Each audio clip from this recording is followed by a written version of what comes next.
আসসালামু আলাইকুম, কেমন আছেন সবাই? আশা করছি ভালো আছেন। আমরা খুব ভালো আছি। আমি আপনাদের মাঝে আর একটা নতুন ভ্লগ নিয়ে হাজির হলাম। আপনারা দেখতে থাকুন এবং সাথে থাকুন। আর এই যে আজকে ভিডিওটি আমি স্টার্ট করেছি বেলা 9টা। আর এই যে দেখুন কত সুন্দর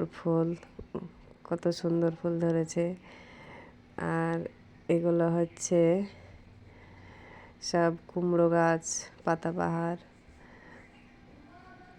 গাছগুলো দেখে কত সুন্দর লাগছে। বৃষ্টির জলে গাছগুলো পরিষ্কার ধুয়ে গেছে, তাই দেখতে ভালো লাগছে। আর এখানে দেখুন গোলাপ ফুল ফুটেছে। আর এই যে সুন্দর লাগছে গোলাপ ফুলগুলো দেখতে। আর এই যে এইরকম যদি বাগানে কয়েকটা ফুল থাকে, কার না ভালো লাগে। আমার ভিডিওটি যে যেখান থেকে দেখছেন, ভালো লাগলে লাইক করবেন, কমেন্ট করে আপনাদের মতামতটা জানাবেন। আর বেশি ভালো লাগলে সাবস্ক্রাইব করে পাশে থেকে যাবেন।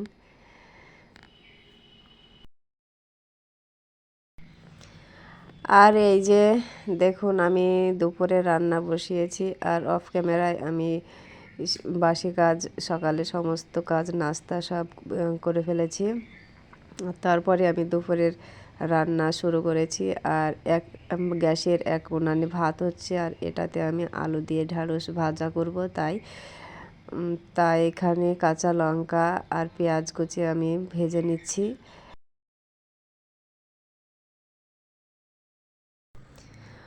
অফ ক্যামেরায় আমি ছোট ছোট করে আলু এবং ঢ্যাঁড়স কেটে ধুয়ে আমি রেখে দিয়েছি।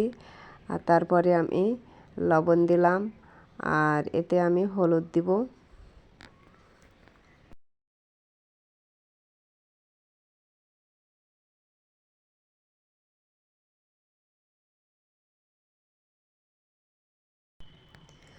আর এদিকে আমি কাঁচা লঙ্কা এবং পেঁয়াজ ভেজে নিয়েছি। তারপরে এই যে কেটে রাখা আলু ঢ্যাঁড়স দিয়ে দিলাম।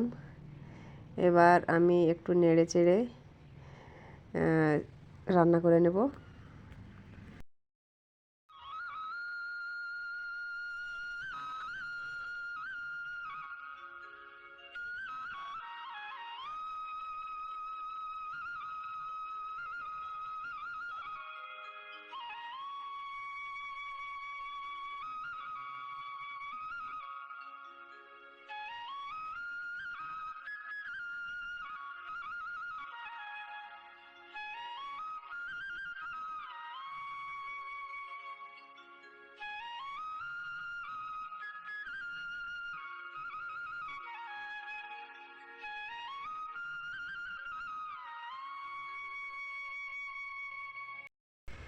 ওদিকে রান্না হচ্ছে, আর এদিকে আমি ঘরটা গুছিয়ে নিতে চলে আসলাম। আর খাটটা এখন গুছিয়ে নিলাম, একটু ঝাড়ু দিয়ে নিলাম। আর তারপরে এই যে বালিশগুলো আমি একটু সাইজ করে রেখে দেব। রান্নার পাশাপাশি আমি ঘরটা এইভাবেই গুছিয়ে নিই। আর অফ ক্যামেরায় সমস্ত ঘরটা আমি গুছিয়ে নিয়েছি, সেটা না হয় আপনাদের অন্য দিন দেখাবো।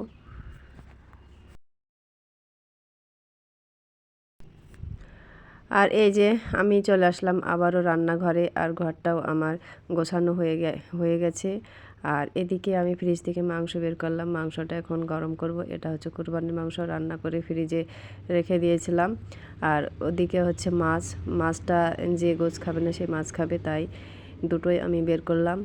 আর আজকের মতো ভিডিওটি শেষ করলাম। ভালো থাকবেন, সুস্থ থাকবেন, আল্লাহ হাফেজ।